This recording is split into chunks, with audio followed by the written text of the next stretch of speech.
smile till you came into my life. Oh my! That was a mighty, mighty fine talk. Babies, that'll open your heart up if nothing else will, so I'm sharing that nice little buzz with you here, 'cause you're just a great little cuz, and 'cause we just love each other, man, 'cause we is a singularity in heart, man. Yeah, which means, like, even though you be over there in Europe and I be down here in South Central Asia, no, I'm a Colorado, what's the matter with me, man, over here on Turtle Island. But anyway, even though you be there and I be here, we be one, don't you see? We be setting ourselves free, man, right now, don't you see? Because we are in, what? Unity. Now, what does that mean, babies? Well, it's something you feel, really.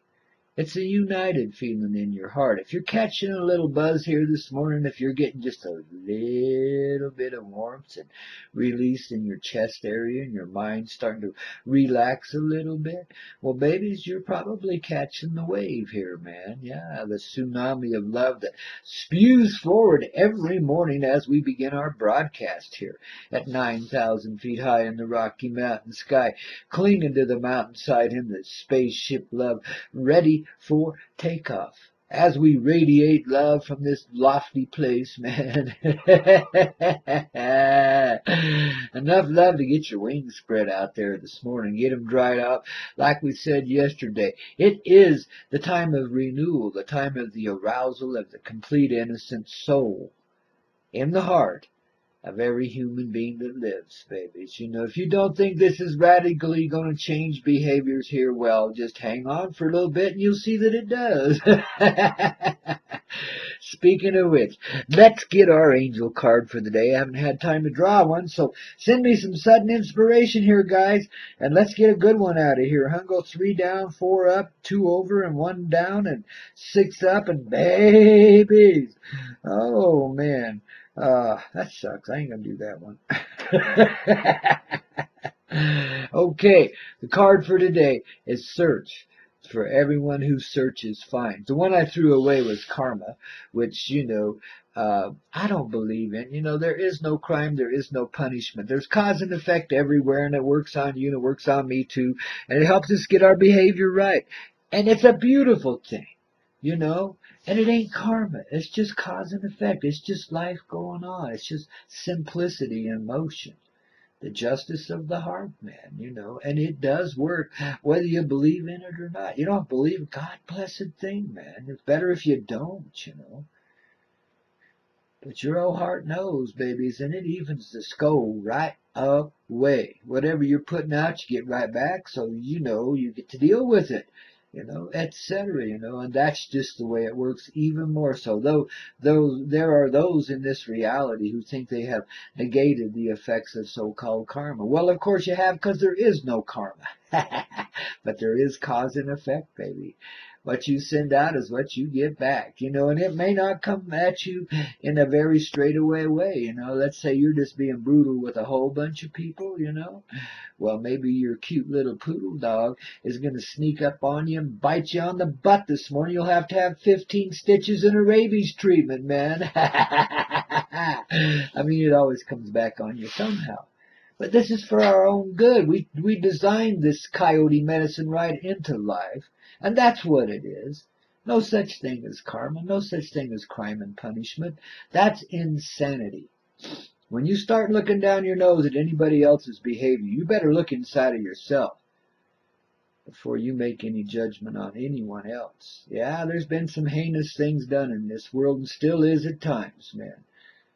But that doesn't mean we have to be a part of it, but it doesn't mean we have to go like all hoofy about it and, look down our noses at it. How are you ever going to fix this shit if you're standing in judgment of one another, and throwing each other in prison and beheading one another, and, all the nasty shit that we can dream up to do to one another because you're so heinous and I'm so cool, That's the essential premise we operate from. Look at the courts in this land, man. I mean, shit, they're a farce. If the court likes you, you okay. If the court don't like you, oh, you in a heap of trouble, boy. And they always drag the most innocent in. You know, the most innocent make a mistake, and the old courts will clobber them here, man. 3 years to life for petty theft. Oh, you smoke marijuana? How dare you seek enlightenment? 30 years to life, man. Stuff like that, you know. But if you got a little coin in your pocket, or if you're kind of connected with the legal system in some way, Uncle Harry is the mayor of Boonville, which is also the second cousin to the Attorney General of the state. Anyway, you know, you got to have your connections, you know. If you're connected here, hey, you're Tap City, baby. You know, you can go rob a bank and not get 3 days jail time. I mean, shit, you know. But if you, of course, why would you? Because it's your bank. Well, you might do it just for fun, just to test your security. But that's essentially it. Again, I say, there's cause and effect, see. So even though this person paying the big bribes appears to be getting away with it, uh, boy, they pay. And they pay plenty. We all do, you know. It just, you know, wow, sometimes it's just in our attitude. Sometimes you just can't get the old motor running. You never feel right in life. You never feel connected. You know, I mean, you can be, you know, in such a state that it becomes an all-consuming ball, like a black hole. You know, it just starts pulling all this darkness into you, you know. But there's a certain amount of comfort in the darkness. We kind of like it there. You know, there's a way of just hiding from everything there, you know. And it makes you stupid and it makes you numb, but there is some comfort in it. You know, it feels good to feel a little sorry for yourself sometimes, you know, to pat yourself on the back and say, woe is me, I'm so powerless, you know, but out of those powerless places comes the return to power. I mean, sooner or later, you're going to find your heart wallowing around in that muck. You're either going to do that or die, and then you find your heart anyway, man, you know, because you never really leave it. It's always with you. Here we choose to be unconscious to it for a while. But that's all changing, man. You know, just like the cause and effect thing is changing. You'll get back what you need in order to learn what you need to do and grow in the direction you need to grow. That's as simple as that. And that always works. You know what I mean? But it's not in the areas of personal responsibility. It's more like reflective behavior. You know, it's not like you got a big burden on your back, you've done something nasty, and now all nastiness is going to fall on you. It's more like, okay, you haven't learned yet, you know, to let go of the old way. So here's a little dose of your own medicine, one way or another. All of a sudden, the old lady turns on you, or the old man. All of a sudden, the love muffin turns into the nightmare from hell. I mean, you know, all kinds of things can happen in your life. And you may not even be paying attention, man, but it'll keep knocking on the door one way or the other until it gets your attention. You might have to have a car accident, be laid up in the hospital for a while in order to get your shit together. Well, I hope the hell that's not your fate. I wouldn't wish that on anyone. That's misery. But babies, if that's what it takes to slow you down and to end some of the suffering in this world that you're creating, well, babies, it may just happen. You never know. There's always a way to slow yourself down. If you're not listening to yourself will play a little joke or two on you, and sometimes these can be a little harsh. They have the harsher elements. If you're not paying attention, baby, watch out, you know. That's what happened to me when I was hang gliding in my young 30s, you know. I messed up on a approach, you know, and plowed in, man, you know. Busted my arm pretty good, my shoulder pretty good, you know. 'Cause I wasn't paying attention. I wasn't, you know, I was pushing the envelope. I wasn't watching what I was doing. I was more concerned about pleasing me than anybody else, you know. I mean, still had kind of those younger attitudes that we grow up with off the school playgrounds and shit. But boy, it sure come back on me, and there was a plain message there too. You've heard me say it before, but there was that voice loud and clear inside of me as I was hanging there with my injured arm and trying to figure out if anything else was busted. Is this next time, Peter, it's your life. You know, and since I wasn't an old man, they couldn't say, listen up, old man, like they do now.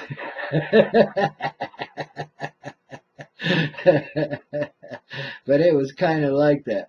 Listen up, little stud. You better get your ass, you know, use some divine intelligence. So anyway, I took it as like, you know, a message to get out of the business altogether, which ultimately I did after I went back a few times, healed up and went back and flew a few times just to show myself that I could. You know, now I got some seasoning on me, shoot. I could do stuff like that, if I wanted to, if I had the motivation. And I'd be so doggone, wise about it. I wouldn't have to worry about plowing in like that. There would always be another way. There'd always be another. See, in that instance, I just ran out of options and had no option but to do what I did.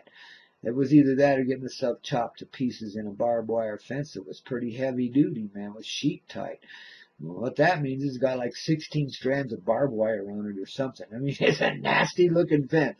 I wasn't going for that thing. Just out of a set of circumstances, I had a little downdraft when I was coming in from a landing. I was trying to lose altitude. Boy, did I lose it. I lost an extra 500 feet in about 3 seconds flat. And I'm down there looking at the ground, downwind, man, and I'm like, oh shit. So my choices were a barbed wire fence or a frozen up old canal bank, and I chose the canal bank and hit it a little. And I figured that'd be better than the fence, and it sure as hell was, and it busted me up, busted my kite up a little bit, been up a few things, cost me some money, cost me a whole lot of time off work and everything. Man, did it ever slow me. And then it taught me about addictions, too. I didn't know shit about chemical addictions. I smoked pot and dabbled around with a little this and that, but I'd never done anything, and I was never addicted to anything. I just, other than cigarettes and coffee, the normal stuff. And I had to have my weed always. But wow, I started taking these painkillers when I didn't need them. See, they gave me these nice shots while I was in the hospital. I busted my shoulder pretty good, so I was laid up in the hospital for about 3 days till they figured out how to get it back together. And they kept giving me these nice painkiller shots. And well, I just drift off into the soft, fuzzy little place, and I was just happy and carefree, and I didn't give a shit about anything. But oh my, it changes your attitude. Ooh, you start getting a little bit bitingly sarcastic, mean, in other words. I mean, you can excuse it however you want, but you get mean, you forget, discretion and all that kind of stuff. You don't even know you're doing it because, guess what? You're drugged, man. So anyway, long story short, out of that hospital, that's my young 30s now, out of that hospital, I'm back on the street. They give me these pain pills like they're candy. They 100 at a time. Well, shoot, I didn't know any better. I just wanted to keep the buzz going. So I didn't take any more than the prescribed amount because that was plenty for me. I'm so damn sensitive to that stuff. It sure don't take much of anything to get me off one way or the other. I'm a lightweight when it comes to that kind of stuff, except for MJ. And MJ, I smoke all day and never go away. Just helps me be a little more pleasant in life. Helps me find and soften my heart and get back to where I need to be. But boy, I was sure surprised, and thank God for MJ back in those days. I'll tell you the story here in a sec. I was sure surprised, I started waking up in the middle of the night as my arm was healing up. I started waking up in the middle of the night. Boy, it felt like my body and soul were trying to rip apart. Not just come apart, but rip apart. It's kind of an anxiety inside that you couldn't get a muster on, and then your muscles would start cramping up and shaking a bit, and you get all cold sweaty and stuff. Pretty soon your old shoulder would start to hurt, and so you go pop a couple of them pain pills, and 10 minutes later, everything was just fine. Well, about the third night that happened, I realized I had a chemical addiction. I'd never experienced that before. I didn't know what the hell it was, man. I was actually having physical withdrawal symptoms when I was going too long without my pain pills. And man, I mean, I already managed the pain. What the hell did I need those pills for? I was like, shoot, I was into some heavy duty meditation, and I could put energy in my arm and help it not hurt. I mean, it never really did hurt that bad. Never. I just, I guess that's why it come back on me the way it did. I was abusing, I was taking shit I didn't need to take just because I liked the buzz. And, because I was off work and everything, I figured I could get away with it. And I did, but I didn't, see. It come right back, bit me on the ass. I was hooked. I was in a state of physical addiction. Well, I was shocked, man. I couldn't believe it. But I'd get severe DTs, man, if I laid off of those things. I said, aha, screw that. I went and dumped that whole bottle of pills down the toilet and flushed it, man. Made sure I couldn't get after any more, man. And then I went and bought me a big old brick of weed and chopped it up and refined all the seeds out of it and stuff. And got it done, and I stayed stoned for days and days and days. And that's how I got through it. You know, that and a little bit of meditation and a whole lot of help from the angels. You know, and I got through it. I got out of it, you know. And it wasn't that I didn't have those symptoms come back every now and then. For a year or two after that, you would. You'd still feel that desire, but it would be more of a physical thing. It'd be your body going, oh, oh, oh, I want some painkiller now. You'd have to watch yourself, stay. It's just like when I quit. I quit smoking cigarettes for like 12 years because I wanted to clean out my lungs and my body a little bit. It just needed it. I didn't know I was going to do it for 12 years. Anyway, I wound up 12 years quit, but 6 years into it, I mean, I hadn't even thought of a cigarette in a while. I'm trucking one way and some other boys trucking the other way and lighting up big old long cigarette there in his mouth. And man, I about fell out of my truck wanting that cigarette. And it lasted about 30 minutes and then it passed, you know. So by the time I was out in Wyoming, so it's wild country. Ain't nothing out there. You couldn't buy a cigarette from a jackrabbit out there, man. So it's like 50 miles before I get to anywhere where I could buy a cigarette. And by that time I was over it, you know, and I stayed off for another 6 years, you know. When I did pick it up though, I picked it up like I'd never quit.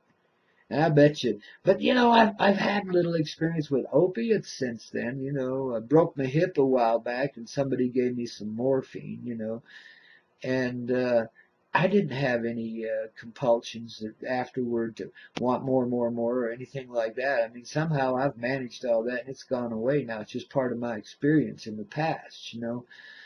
One of those harsher lessons you learn in life, but you know, you learn and you grow from there, man, you know. And oh man, when people started telling me how my behavior had been while I was all stoned like that on those things, I couldn't believe it, man.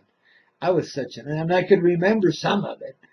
I was such an uncivilized asshole. I couldn't stand myself, you know. It took me a while to get over that one. I tell you, I couldn't believe how ugly I could get, you know. This is when I was young, you know, but ooh, I had my darker side, and I didn't have it much in management just yet, you know. Wow. I mean, I was holding it back. I was doing all right that way. But wow. You know, those pills let a little bit too much of it loose in this reality. You know what I mean? Oh, wow. So you live and you learn. See, cause and effect. We're teaching ourselves lessons all the time. It's not biting ourselves on the backside for meanness, but punishment. No, it's learning our lessons and rising up another level or two and moving on, man, you know. Or getting the shit kicked out of us until we're ready to do that. Because it goes one way or the other, wouldn't you say? You see, it's not karma. Karma's a stupid idea. I'm sorry, and I don't mean to insult those old religions that are thousands of years old still believe in that shit. I'm sorry.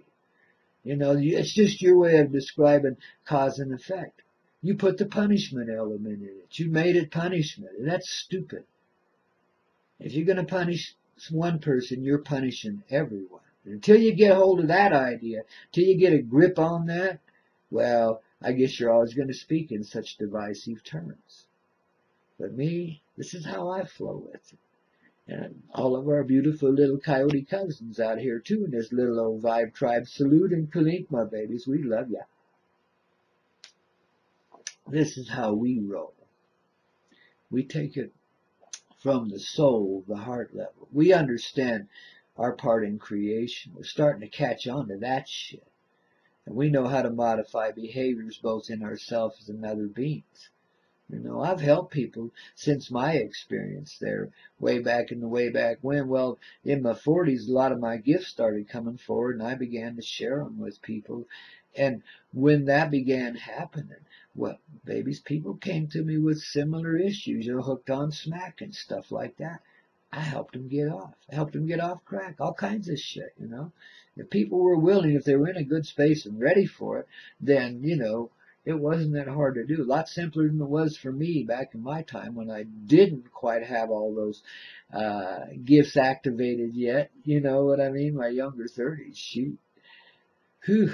Baby, see? It's just us an experience. There's richness in all of it if you don't take it in such a severe way. If you look for the lessons in life, what am I gaining today? What am I gaining in this moment? Why did that coffee cup fall on the floor and shatter? I guess I need to get on to the KLUB.com and buy another one, huh? It's my punishment for not taking care of Grandpa.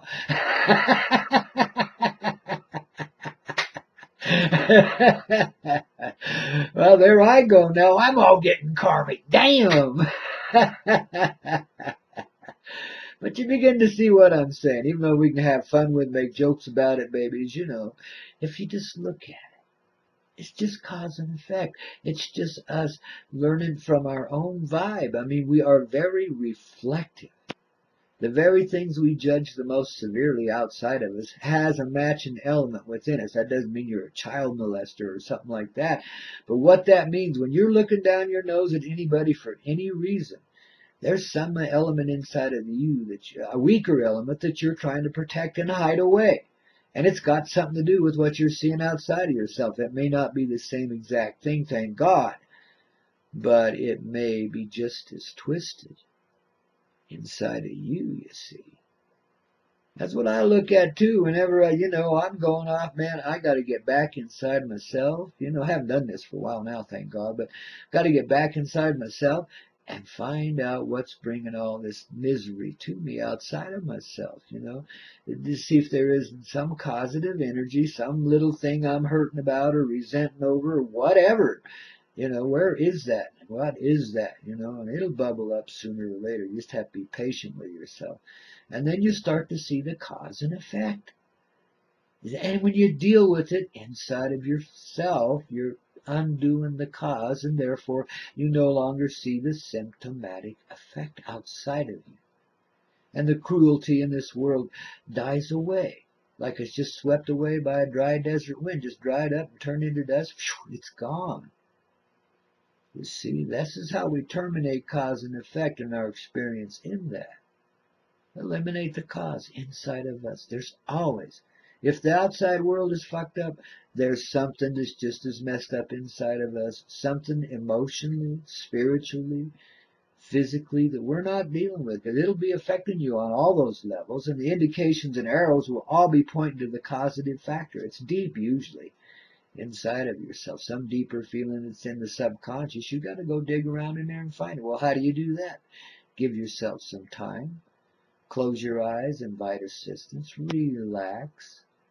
Let your thoughts unwind and, don't go letting them take you away. Just stay present inside of yourself and just be there. And ask for assistance from the angelic beings or whatever, you happen to be inclined to. Give thanks and respect to your life and start to see yourself. Just relax. It'll come. I don't care what form. You can call it meditation. I call it communication with the universal heart. This is where all of my divine wisdom comes from. It's not just my life experience and the many lifetimes before that. Oh. Only way they got me to come back for this one was by promising me that if I would do this, if I would live this tawdry life and pull it off, then we would leave no one behind. Everyone would go because of the unified oneness of it all, etc., etc., etc. This is what I had to be promised in order to coax me into come and live this life. And cosmically, I'm talking about in the cosmic realms, that was the deal we made. Okay, babies, and also that I get to wrap up all the loose ends this time around, too. It's getting kind of late in the date, though. I'm wondering if that, gee. I think we are wrapping up all those loose ends, ain't we, baby? Ain't we starting to get it clear this morning? Ain't we starting to get it right? Isn't life such a grand adventure? God, I love it, man. It's just, wow, what a great way to start the day. Thinking about a loving life. Thinking about a life that's productive in all of its facets and forms, no matter how miserable they might have been at the time. We're beyond that shit now, babies, and we ain't going back into that kind of suffering ever again. Our heart has already determined that. So we give up the idea of sacrifice, All we do is make motions in love. That's all we've ever done. is move in accordance with our loving heart. We didn't know it, and sometimes it seemed, ooh, the exact opposite of that, most of the time, in fact. But now as we go back and look, from a heart's perspective, we feel the energy of it first. We feel the energy of our life bringing contentment to us because we're starting to get peace about it in advance. And then we might go look around a little bit in the past and get to seeing the flow of love in some of our most miserable moments, release the trauma from those moments, etc. Then we go back even further and reawaken the sleeping, innocent child inside of ourselves, that which is pure, and bring it forward, babies, in fullness. The divine intelligence, in other words, the cosmic baby, innocent, alive, and your beautiful adult person, and bringing you back right to where the beginning of time is, man. In the light body way, we just totally transform everything, we get to go back and do it again, babies. Only this time, we got it right already. We rearranged it all through time. We brought it back to this ascending point. So it's really not like we're going back through and going to have to do all this over again. No. It's like to the beginning where we can expand now in heartfelt, heart-centered sort of ways that are very tempered by our previous experience. In the aberrant ways, those which are a little weary, or a little wearing on you, and so forth. Oh my goodness. I tell you guys, we sure know how to pick on ourselves, don't we? We sure know how to just dump it on us. But we're also learning not to do that now, sometimes in harsher ways, because of the cause and effect. You throw a bomb at somebody these ways, one's going to land right in your lap. You're going to feel like your guts are blown apart. Even though that may not physically happen, it's happening just the same. You see, because you're doing it to yourself, and so you will feel the effect.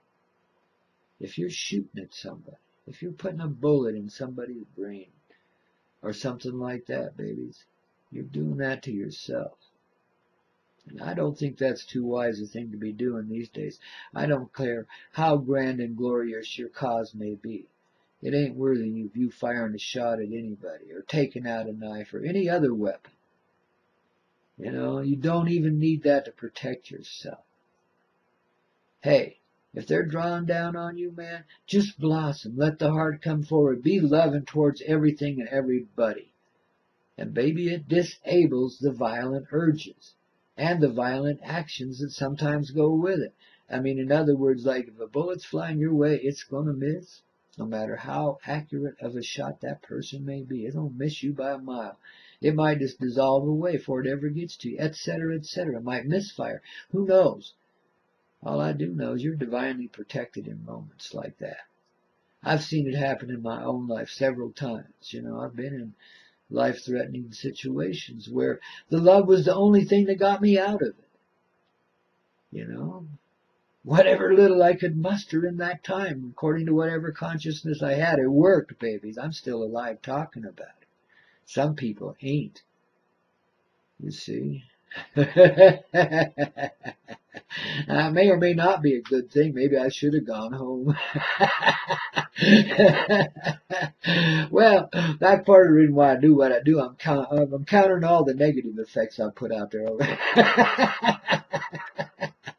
Oh man, toxicity does not have such a great effect. When you're living from the heart, this is the thing you see in trying moments like that, where let's say your life is threatened by another and they're drawing down on you and you become the love because you already are the love, etc. And it disables them. They turn away around grumbling and cussing you, but they turn around and walk away, babies. And so do you. Because you stayed loving that day, and guess what? You probably changed the course of that murdering soul's lifetime, too. Probably got him out of such states. Probably got him to thinking about the lives he's been taking and stuff like that, you see. We are here to create miracles for one another. This is why we can't hold judgment, even on somebody as ugly as that. Well, we've got to stay loving. I mean, we don't mean we tolerate the behavior. We deal with it as we have to. But this is the way we deal with it now. In the end, as we call it, the beginning. The love, man. And I tell you what, if you can do this purely and from your heart, babies, you not only set yourself free from a death that otherwise might have happened, but you set the other person free from the curse that's been upon them for who knows how long, probably since Vietnam or whatever, who knows where it came from. But it starts setting them free. They start to contemplate their reality. You know, you're starting to deal with the cause in you, you're dealing with the cause in them too, babies. Cause and effect, it's a beautiful thing.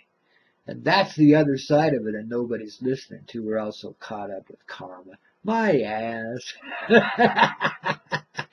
Babies, are we getting into the last? Oh, darling, let's not go too fast. So it's morning, man. We're just barely getting our little fuzzy butts going here on the Coyote Medicine Show, only on the Hazy Radio Network. What an experience this life is, babies. We love you like a rock, babies. All right.